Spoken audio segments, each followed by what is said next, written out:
Damos un saludo a cada uno de ustedes, la bienvenida a este primer tema. Hoy hablaremos acerca del origen y las vicisitudes del sacramento de la confirmación. Cada uno de estos temas nos van a ayudar a profundizar un poco más acerca de lo que significa el sentido y los efectos también que producen el sacramento de la confirmación. Y hoy vamos a hablar un poco acerca de su historia, acerca de su origen de este sacramento. Los temas que vamos a ver es la necesidad del sacramento de la confirmación, algunos datos sobre la confirmación en la escritura, luego vamos a ver de la unidad a la separación como al inicio del tiempo del cristianismo, bautismo y confirmación estaban ahí unidos y cómo esto poco a poco se va separando. Luego también vamos a ver el tema del olvido a la renovación y también la aplicación pastoral. Iniciamos con la situación y leemos la lectura del día de hoy para reflexionar. Lectura del Santo Evangelio según San Lucas. Un sábado Jesús fue a comer en casa de uno de los jefes de los fariseos y estos estaban espiándolo. Había allí frente a él un enfermo de hidropesía y Jesús, dirigiéndose a los escribas y fariseos, le preguntó: ¿Está permitido curar en sábado o no? Ellos se quedaron callados. Entonces Jesús tocó con la mano al enfermo, lo curó y le dijo que se fuera. Y dirigiéndose a ellos les preguntó: Si a alguno de ustedes se le cae en pozo a un burro o a su buey, ¿no lo saca enseguida aunque sea sábado? Ellos no supieron qué contestarle. Palabra del Señor. Gloria a ti, Señor Jesús. El Evangelio del día de hoy, estimados hermanos, está tratando acerca de cómo no olvidarse lo más importante que debemos hacer como religiosos. A veces en el pueblo de Israel han llegado a un momento donde lo importante no es ya la persona, sino lo importante es cumplir la ley. Y hasta el punto que Jesús le dice: si bien es cierto, el sábado es sagrado, es un día de descanso entregado a Dios, pero ustedes, si a alguno de ustedes se le cae en un pozo un burro o su buey, ¿acaso no lo saca enseguida aunque sea sábado? Jesús sabiamente es nuestro maestro, nos quiere dar a entender pues de que por delante está la persona y que siempre como cristianos debemos apostar por la persona. Reflexionamos con el Papa Francisco. Este modo de vivir apegados a la ley les alejaba del amor y de la justicia. Cuidaban la ley, descuidaban la justicia. Cuidaban la ley, descuidaban el amor. Hombres cerrados, hombres muy apegados a la ley, a la letra de la ley, no a la ley. Porque la ley es amor, nos dice el Papa Francisco. Cuando los fariseos dicen que se apegaban a la ley, en realidad se apegaban a la letra de la ley, no a la ley misma, porque la ley es el amor. Eran hombres que siempre cerraban las puertas de la esperanza, del amor y de la salvación. Este es el camino que nos enseña Jesús, totalmente opuesto al camino de los doctores de la ley. Y este camino del amor a la justicia nos lleva a Dios. Solo el camino que va del amor al conocimiento y al discernimiento, a la realización plena, lleva a la santidad, a la salvación, al encuentro con Jesús. El Papa Francisco nos está enseñando de que el hecho de apegarse al mero cumplimiento de la ley puede ocasionar que no veamos las necesidades de nuestros hermanos. La idea no es apegarnos a una ley, aun cuando ésta pareciera divina, porque en realidad la ley divina es el amor. Pero a veces nosotros esta ley divina, con el paso del tiempo, lo podemos hacer muy humana hasta el punto que esta ley se va en contra del hombre. Por eso que Jesús, en el Evangelio, nos quiere llamar la atención. En cambio, el otro camino lleva al egoísmo, y conduce a la soberbia de sentirse justos, a esa santidad, entre comillas, de las apariencias. Tanto que Jesús dice a esa gente: a vosotros os gusta haceros ver por la gente como hombres de oración y de ayuno. Se trata solo de hacerse ver. Por eso Jesús dice a la gente: hagan lo que ellos dicen, pero no lo que ellos hacen. Jesús se acerca. La cercanía es la prueba de que vamos por el camino auténtico, porque ese es el camino que eligió Dios para salvarnos, la cercanía. Se acercó a nosotros, se hizo hombre. Qué importante es no perder nuestro rumbo, de escoger el camino auténtico, el camino de Jesús, el camino de Dios, que se hizo cercano a nosotros y que nos amó hasta la locura. Estimados hermanos, la confirmación fue durante mucho tiempo un sacramento no suficientemente valorado, que se celebraba más bien de forma masiva cuando llegaba la visita pastoral del obispo, por regla general con niños ligados al uso de la razón, pero ha cambiado. Las razones de este cambio tenemos razones externas, por el momento en que se le sitúa, a veces en la adolescencia, por la preparación que se exige, por la importancia que se da a los compromisos que se derivan, por el impacto que produce para el resto de la vida. También hay algunas razones de fondo por las cuales ha cambiado. A veces cumplir en la confirmación lo que no pudo cumplirse en el bautismo de niños, la misma renovación del planteamiento que ha supuesto la enseñanza y el ritual del Vaticano II. Entonces, durante mucho tiempo, el sacramento de la confirmación no fue suficientemente valorada, que más se veía como un acontecimiento de una celebración masiva donde los jóvenes nos íbamos a la iglesia, una participación más de los jóvenes, pero el sentido mismo de la confirmación va a haber una renovación con el Concilio Vaticano II que se da en la década de los 60, 1960 para adelante.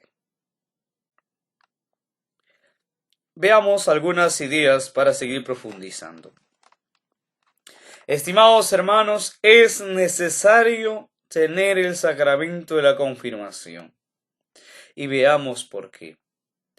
El Espíritu Santo prometido y enviado por Cristo necesita de una mediación, una historización o sacramentalización, que nos lo haga accesible y cercano a quienes necesitamos de signos externos. Es verdad que el Espíritu Santo se hace visible en el bautismo y en la Eucaristía actuando en ellos, ya quienes se han bautizado y han recibido el Espíritu Santo, y también cuando recibimos la Eucaristía.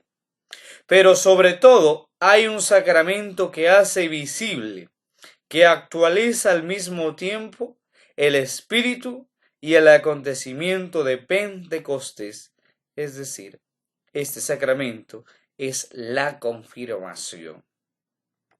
Ese Espíritu prometido por Cristo necesita una mediación, por lo tanto hay un sacramento que lo actualiza, ese mismo acontecimiento que ocurrió en tiempo de Pentecostés, que bajó las lenguas, que habló a los apóstoles allá en ese cenáculo cristiano. La confirmación es necesaria porque es necesario que se exprese de forma concreta y sacramental el don del Espíritu de Pentecostés. Así como es necesario, estimados hermanos, el bautismo, para que se exprese sacramentalmente el misterio pascual de la muerte y resurrección de Cristo de forma simbólica adecuada, de esa misma manera, la confirmación es necesaria para que el don del Espíritu Santo recibido en Pentecostés se exprese de forma concreta y sacramental. Este es el origen radical del sacramento de la confirmación. Pero, ¿qué datos nos ofrece la Escritura sobre el mismo? ¿Cómo se ha configurado a lo largo de la historia? ¿Cuál ha sido el proceso de explicitación que del sacramento ha hecho la misma Iglesia? Todas estas preguntas merecen una respuesta concreta. De tal manera, pues, estimados hermanos, que es necesario el sacramento de la confirmación, en esta primera idea que quiero compartir con ustedes. Y es necesario que se exprese esta presencia del Espíritu Santo, porque ya lo recibimos en el bautismo, ya lo recibimos en la Eucaristía, pero ahora es necesario que se exprese el Espíritu Santo en un sacramento, de modo que actualice al mismo tiempo el Espíritu Santo y el acontecimiento de Pentecostés ocurrido en el cenáculo. Ahora veamos unos datos de las Escrituras. El Nuevo Testamento no habla de iniciación cristiana, tampoco habla de confirmación, pero sí ofrece elementos que serán de punto de partida para posterior clarificación y desarrollo. De modo que cuando vayamos a la Sagrada Escritura, encontraremos elementos que nos permitirán comprender de que Jesús quería la confirmación, y también Jesús nos envía el Espíritu Santo para que nos confirme la fe, para que el Espíritu Santo nos lleve a la fe, nos recuerde lo que Jesús dijo. En primer lugar, vemos que el Espíritu Santo prometido por Cristo es enviado a los apóstoles y luego también a la comunidad de los creyentes e incluso a todas las gentes.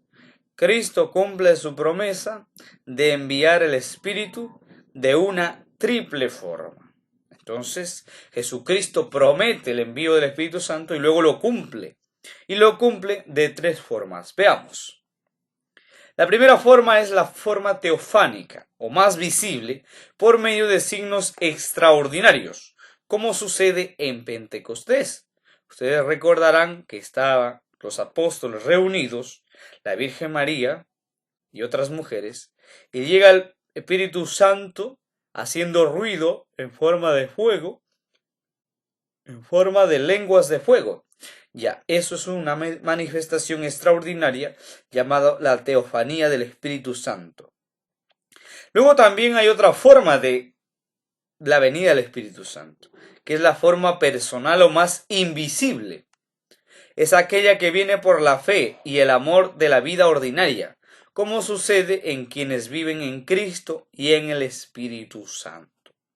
Entonces, quienes aman a Cristo, quienes viven en Cristo, viven también en el Espíritu Santo. Entonces, esa es la venida del Espíritu Santo personal y más invisible.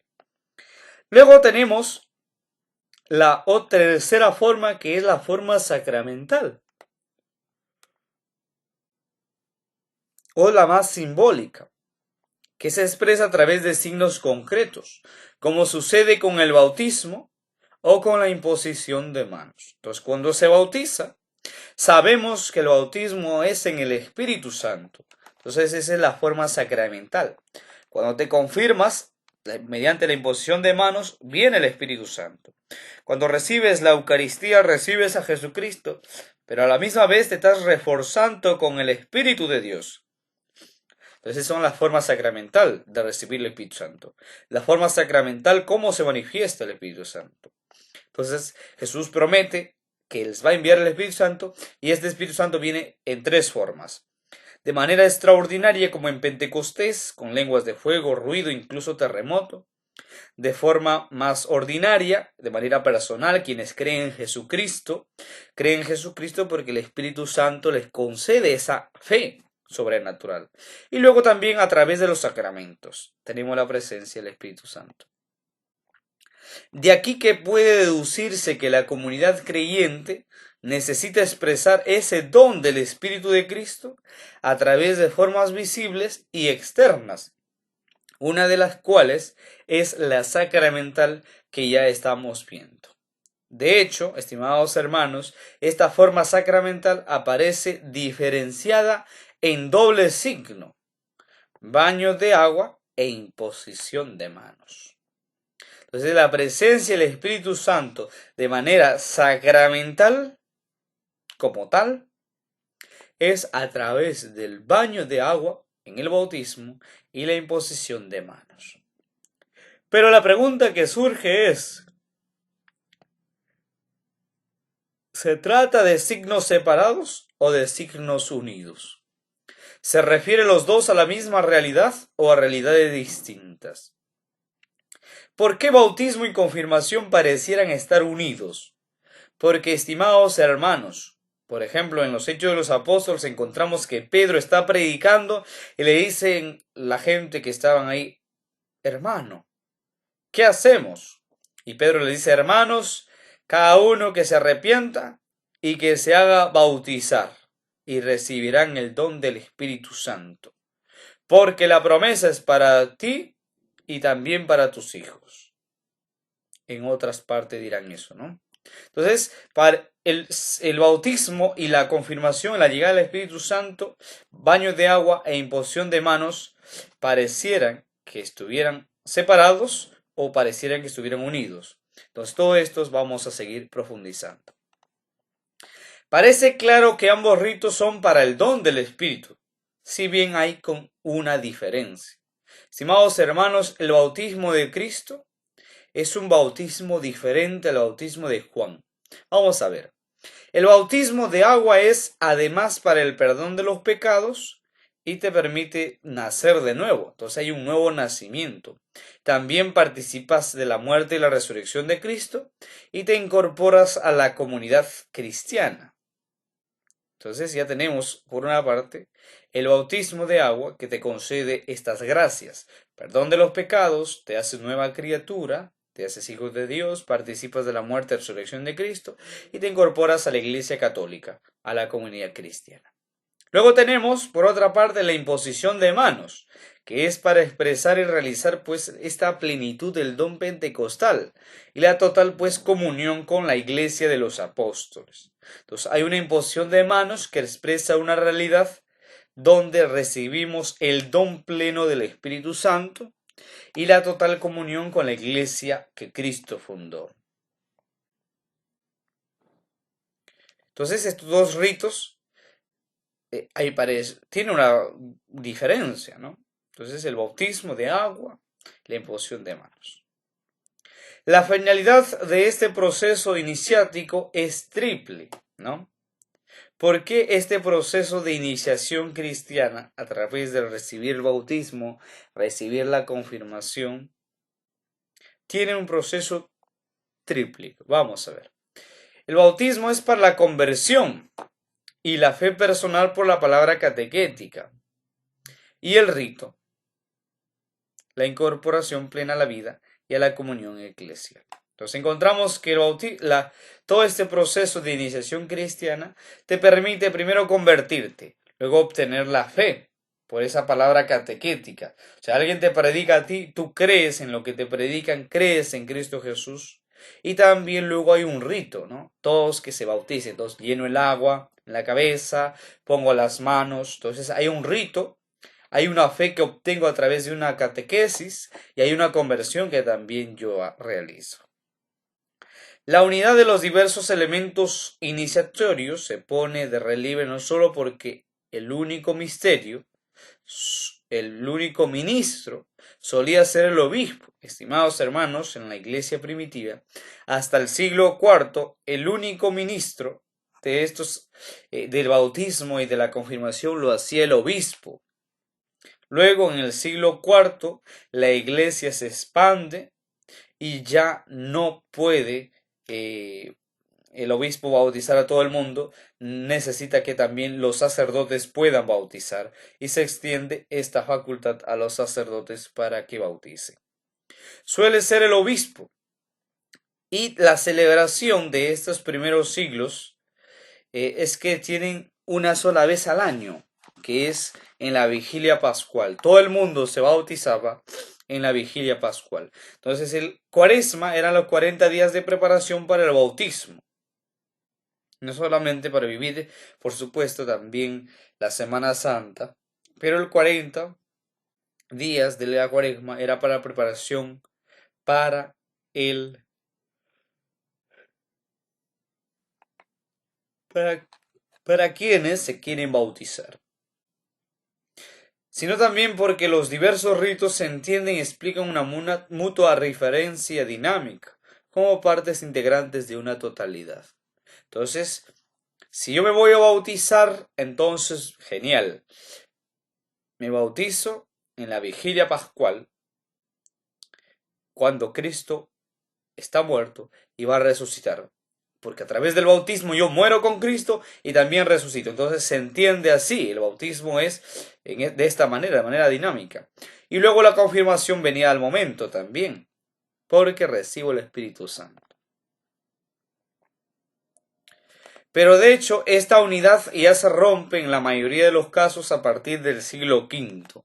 Entonces, bautismo y confirmación, poco a poco va habiendo una ruptura. Ya hasta el siglo IV, al siglo IV llegaba bautismo y confirmación en el mismo día, en la vigilia pascual. Pero el siglo V para adelante ya se rompe. Las razones por las que se ha llegado a la ruptura, es decir, celebrar estos dos sacramentos distintamente, se pueden resumir, por un lado, la conversión en masa de muchos paganos. Entonces, cuando hay mucha gente, imposible pues bautizar en un solo día. Y luego la generalización del bautismo de niños, considerado como necesario. Hasta el siglo IV, la mayoría de bautizos se hacía a las personas adultas, ¿no? La mayoría de bautizos son personas adultas. Para el siglo V ya comienza a generalizarse el bautismo de niños, porque son también cantidad de gente, hay bastantes niños y por lo tanto el bautismo de niños comienza a adquirir una necesidad mucho mayor. Esto no quiere decir que los primeros cristianos no bautizaron a niños, también se bautizaron a los niños, pero como éramos pocas personas, pues los obispos podían bautizarlo directamente. Pero cuando ya la iglesia se expande, los obispos ya no van a poder bautizar ni a los adultos ni a los niños ellos mismos. Necesitan que también los sacerdotes puedan bautizar. Luego también la multiplicación de las comunidades en áreas extensas y alejadas de la ciudad vinieron pues a crear nuevas necesidades pastorales y a exigir una nueva praxis sacramental. Entonces, antes la mayoría de bautizos y de confirmación hasta el siglo IV se celebraba pues en las ciudades.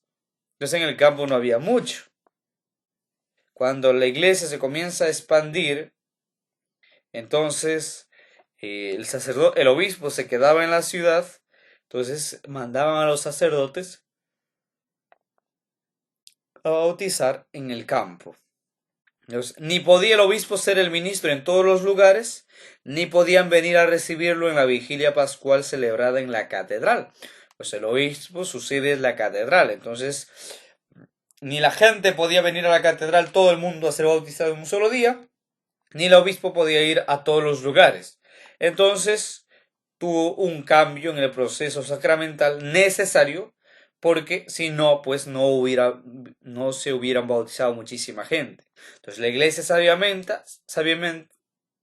sabia se adapta pues a la necesidad del momento. Esta evolución y cambios nos llevan a las siguientes conclusiones en lo que se refiere pues a la confirmación. Al principio no aparece la confirmación ni como un rito separado y distinto, ni como un sacramento de caracteres definidos junto al bautismo, sino como una parte de la iniciación cristiana. Entonces la confirmación no aparece como un rito separado del bautismo, un rito distinto del bautismo, ni tampoco como un sacramento ya con caracteres definidos. ¿Quién es el ministro? No, porque vemos que el obispo administra tanto el sacramento como la confirmación. En cambio ahora, en el siglo XXI, el bautismo lo pueden celebrar los sacerdotes y los diáconos. La confirmación está reservada para el obispo. A veces delega a un sacerdote, pero normalmente lo celebra el obispo. Entonces, esa distinción va a ir poco a poco dándose. Pero al inicio, al principio, la confirmación pues no tiene un rito separado y distinto, ni tampoco aparece como un sacramento con caracteres definidos.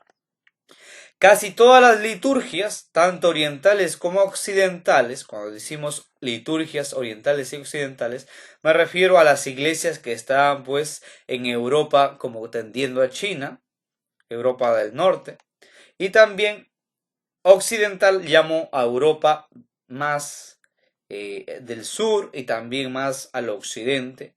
Y por supuesto, en ese tiempo todavía no se descubría América Latina, no entrábamos en contacto con otros continentes, entonces por lo tanto estamos hablando de las liturgias occidentales propias del África, propias de Europa. Entonces, casi todas las liturgias testificaban de uno u otro rito postbautismal. Entonces, en todas las liturgias, tanto en Oriente como en Occidente, había un rito postbautismal, que se ungían con el mirium, imposición de la mano, la crismación y la asignación, al que se une de modo especial el don del Espíritu, que completa y explica la gracia y la misión recibida en el bautismo. Entonces, estamos diciendo pues que toda esta evolución y otros cambios ha hecho que la confirmación al inicio no esté muy distinto y muy separado del bautismo. Ni el bautismo ni la confirmación tenían caracteres definidos, ¿no? ¿Quién es el ministro del bautismo? El obispo. Entonces, ¿y quién es el ministro de la confirmación? El obispo. Entonces, pareciera lo mismo. Entonces, no hay tan separado ni tan distinto. Luego también en las liturgias, sin embargo, en las liturgias orientales y occidentales sí se hablaba de un rito postbautismal. Ese rito postbautismal poco a poco va aclarándose más y se va a convertir en la confirmación. Esos ritos postbautismales, imposición de la mano, unción del lamirium, la crismación y la asignación. Eso poco a poco va a dar lugar a la confirmación. Entonces, hasta aquí hemos visto esta segunda idea de la evolución de lo que es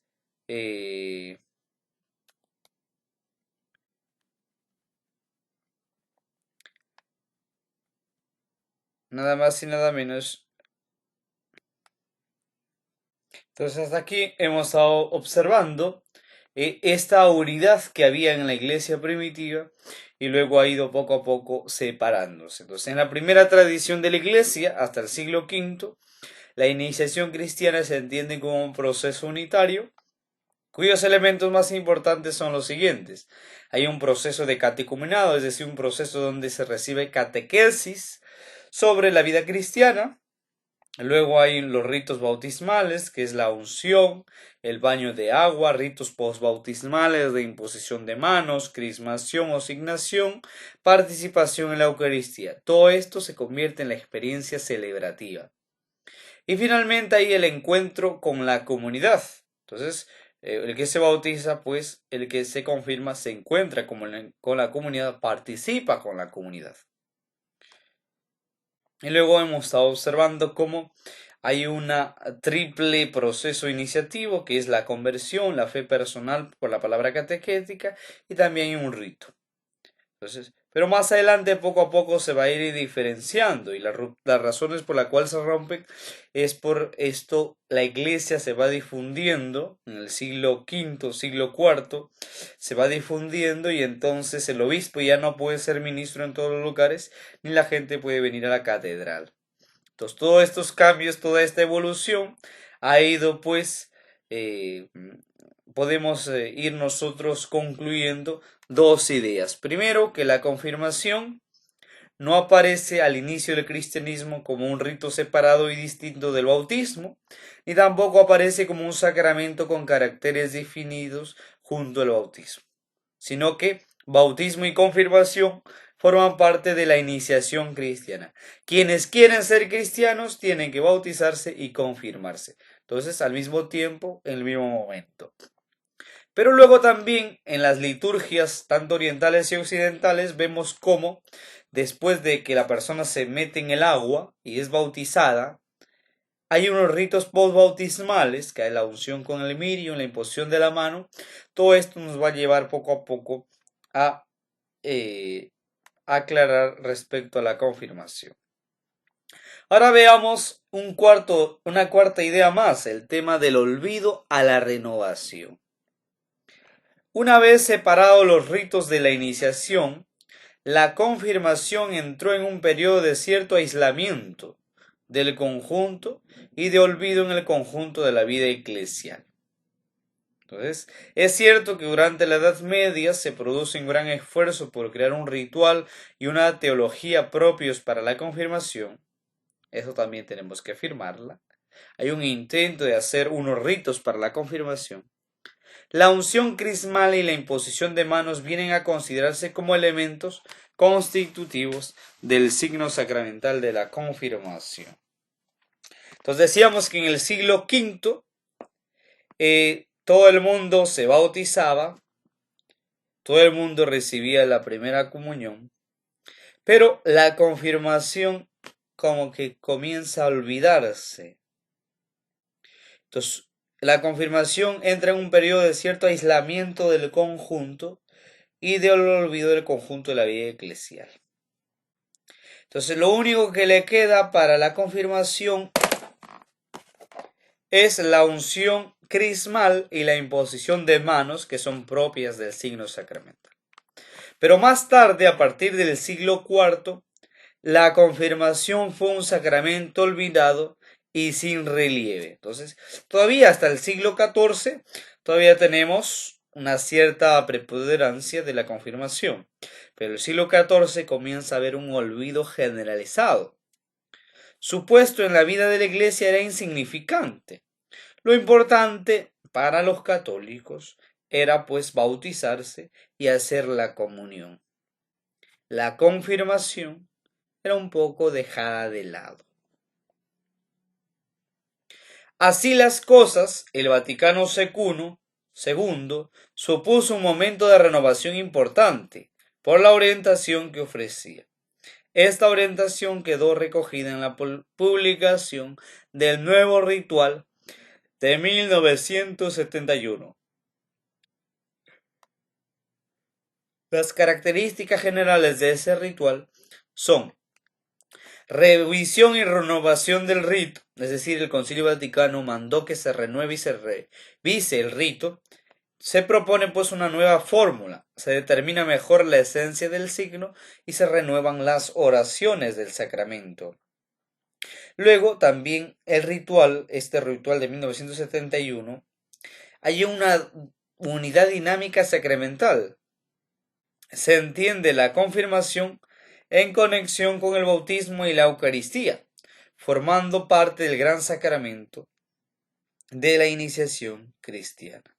Entonces, la idea de sacramento de iniciación cristiana se había estado olvidando durante el proceso del siglo XIV para adelante, hasta que llegó el Vaticano II en la década del 60, mandó que se renueve y se revise el rito. Entonces en 1971 se publica un libro llamado El Ritual de iniciación cristiana para adultos y para niños. Entonces, en esta nueva revisión y renovación del rito se propone una nueva fórmula y se determina un poco más lo que es la esencia del signo y también se renuevan las oraciones. Y luego también se entiende como segunda idea la confirmación en conexión con el bautismo y la Eucaristía, formando parte de estos tres sacramentos de la iniciación cristiana.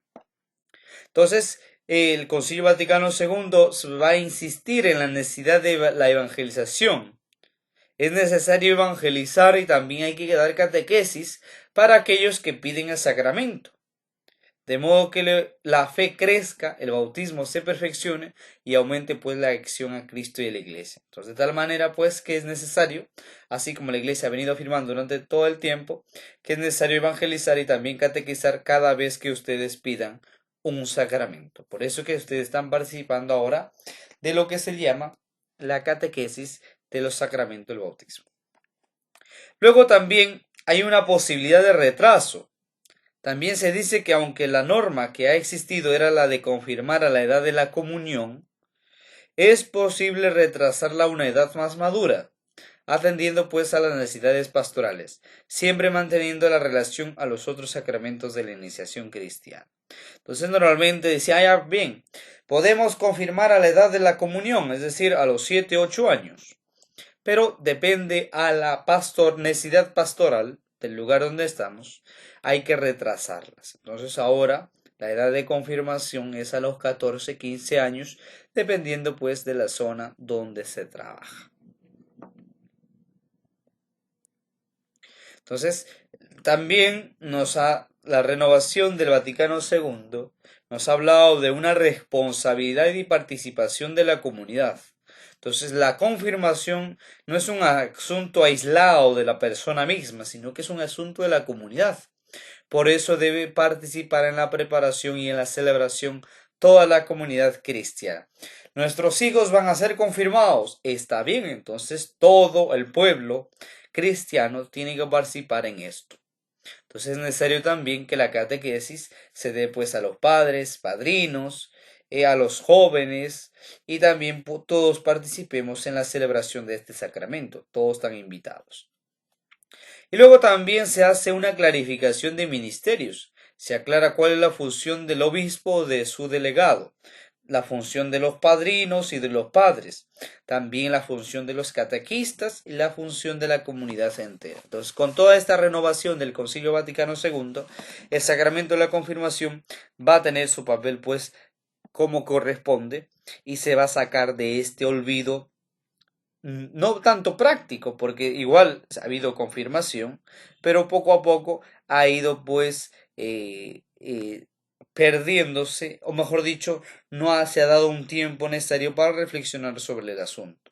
Gracias al Concilio Vaticano II, ahora la función del obispo, vamos, aparte de muchas de sus funciones, ahora el obispo también celebra la confirmación o puede delegar. Entonces, hasta aquí hemos visto esta cuarta idea de lo que es del olvido a la renovación. Lo que inició la confirmación como un periodo donde te conviertes en cristiano después de ser bautizado, luego te confirmas, luego recibes la comunión, del siglo XIV para adelante se comienza a perder un poquito y el Concilio Vaticano II lo va a renovar y va a hacer un nuevo ritual sobre la confirmación y va a permitir pues tener un poco más claras las cosas. ¿A qué nos referimos con confirmación? Ahora hablemos acerca de la aplicación pastoral. ¿Cómo aplicar la pastoral respecto a la confirmación? Primero, no tenemos que marginar ni exaltar. Como puede verse, las vicisitudes de la confirmación son importantes. A través de todas ellas debemos discernir entre lo que es importante y lo que es secundario. Entonces hay que ver qué es lo que es importante en la catequesis y qué es secundario. Evitar los dos extremos, el olvido y la exaltación del sacramento. La confirmación no debe olvidarse de nuevo, considerándola para los perfectos del tipo que sean. No, al que se confirma es aquel pues que está pegado a la iglesia, es un gran santo, ¿no? Entonces pareciera que la confirmación es solamente para los perfectos. Ni tampoco exaltarse como sacramento aislado o en solitario. Es que como el sacramento de la confirmación se celebra, se reciben los dones del Espíritu Santo, entonces hay que celebrarlo aisladamente. No, el sacramento de la confirmación tiene que celebrarse ahí, con miras a renovar esa fuerza que se recibe en el bautismo, a renovar también el sentido de la comunión y recibir pues los dones del Espíritu Santo. Entonces, ni aislarlo, ni tampoco olvidarse, ni exaltarlo pues como algo, sí, lo hacemos solitario. Su sentido y función está en relación con los otros dos sacramentos de la iniciación cristiana. Entonces, la confirmación está referente a la confirmación y referente también al bautismo. Estimados hermanos, llegó el tiempo, el momento en que nos preguntemos y conversemos sobre algunas preguntas claves. ¿Qué es lo más importante que te ha llamado la atención de esta evolución histórica? ¿Qué consecuencias sacas de ella, ¿no? Entonces hemos visto cómo al inicio del cristianismo, bautismo y confirmación estaban ahí juntas. había una sola vez al año en la cual podías bautizarte y confirmarte, era en la vigilia pascual. El obispo es el que lo celebraba. Entonces la cuaresma era el tiempo donde te preparabas para confirmarte, para bautizarte, y entonces pasabas todo un tiempo de preparación. Pero luego en el siglo cuarto, quinto, ya las cosas van cambiando, la iglesia se extiende, el obispo ya no puede estar en todas partes, no puede estar en el campo, ni tampoco la gente del campo puede venir a la ciudad, a la catedral. Entonces hay una nueva forma de celebrar el bautismo y la confirmación. Ahora ya nos vamos a celebrar afuera de la ciudad, nos vamos a los campos y ya el obispo no es el que celebra el bautismo, y entonces la confirmación se comienza a reservar para el obispo. Entonces, más o menos de esa evolución histórica que te ha llamado la atención, ¿no? ¿Y qué consecuencias sacas de ello, no? Algunos dirán, pues, la iglesia muy sabia se ha podido adaptar a la realidad, no se ha quedado pues estancada, ha podido responder a los problemas del momento. Entonces, algo impresionante también de la iglesia. Luego de lo que dice el Vaticano II, ¿qué deberíamos potenciar en la preparación y recepción del sacramento de la confirmación? Uno de los puntos claves del Vaticano II nos dice pues que la gente, las personas que se van a confirmar, tienen que recibir pues un proceso catequético que permita pues conocer lo esencial de los sacramentos y así poder reforzar nuestra fe. A la misma vez también otra de las ideas claves que he visto el Concilio Vaticano II es que no se vea el sacramento de la confirmación como algo aislado, como algo exaltado, y tampoco lo dejemos en el olvido. Entonces, hoy entre nosotros, también los que se van preparando para la confirmación, hay jóvenes, hay adultos, en toda la iglesia, en todo el Perú, pues participan en este proceso de preparación, que no han recibido el sacramento de la confirmación. O sea, hay gente que se están preparando, jóvenes y adultos, para la confirmación, pero hay otras que no han recibido la confirmación. Entonces, ¿cómo nosotros podemos animar a descubrir la importancia y la necesidad de recibir este sacramento para el normal desarrollo de la vida cristiana? Entonces, ¿cuáles serían esas creatividades que nosotros usaríamos para atraer a la gente, para decirle, mira hermano, tienen que confirmarse? Entonces, todas estas preguntitas que van a ir surgiendo, pues podemos ahora responderlas, o si no, podemos dejarla para que cuando nosotros sigamos conociendo un poco más el sacramento de la confirmación y podamos tener respuestas más concretas. Pero seguro volveremos a tener estas preguntas más adelante con el desarrollo del tema. Entonces, pues hay que ver cómo animar a los jóvenes sobre la importancia del sacramento de la confirmación. Una de las que me viene a la mente podría ser pues la idea de la explicación, ¿no? Cómo es importante y necesaria la confirmación para tener pues esa valentía de poder decir y afirmar la presencia real de Jesucristo en el sacramento de la Eucaristía. Y no solamente eso, sino también llevarla al mundo entero como verdaderos profetas, como verdaderos reyes, como verdaderos sacerdotes. Estimados hermanos, pues nos ponemos en oración para terminar, porque hasta aquí ha llegado el tema del día de hoy. Pero sin antes de hacer un breve resumen de lo que hemos tratado hasta aquí. Entonces, el Evangelio del día de hoy trataba sobre que el sábado, que es un día de descanso, no significa pues que dejemos morir a la gente. Entonces dice Jesús, si a alguno de ustedes se le cae en un pozo un burro o un buey, ¿acaso no lo saca enseguida?